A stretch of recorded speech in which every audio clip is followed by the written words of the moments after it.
Mitt Romney, ladies' man. Not that the Mormon is cruising the bars. For one thing, he doesn't drink. For another, he seems pretty hot on Ann. But halftime, allow me to throttle this. Mitt is a hit with women, or at least more of a hit with them, erasing the president's double-digit lead with the fairer sex and making things more than just a little hot and heavy for the female vote. The implications, of course, enormous, because if they hold, if this stays, it could mean this entire contest.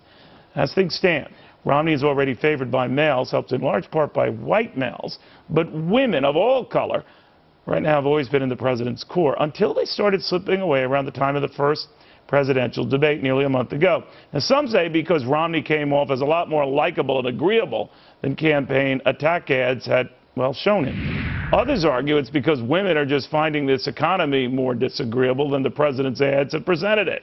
The difference now is whatever is going on is picking up steam, and picking up steam in the unlikeliest of places, making swing states that otherwise would be the president's to lose, now Mitt Romney's to gain. We just mentioned Michigan. Pollsters say it is because in a lot of families, women are the ones paying the bills, and they're paying attention.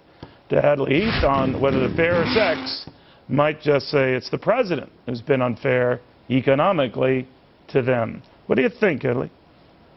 Well, you're right. That first debate was really a turning point. Women and a lot of other voters up to that point were seeing really a caricature of Mitt Romney in the media and negative attack ads from this White House.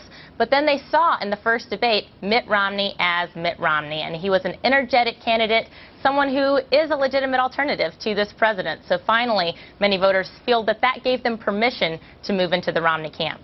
You know, I don't know, Hadley, you follow this far better than I do, what numbers to believe. I didn't believe it when the president was looking at a 14 or 15-point lead among women. That just struck me as idiotic. And I'm just as confused when I see, in a matter of weeks, it has swung 14 or 15 points to Mitt Romney. That just strikes me as too incredible. So what do you think the breakdown's going to be in 12 days?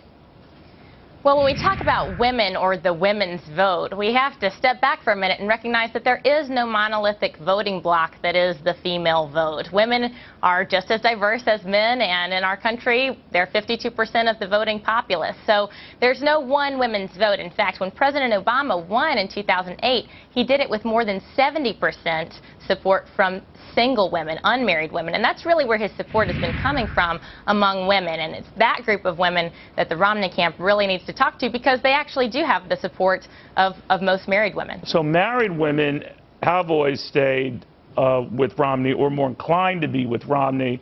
It's the single women who is it on some of these contraception issues, on these other issues that's doing it, or is it if you're a single woman, maybe much like a single male, you tend to be younger demographics tend to go for Democrats anyway?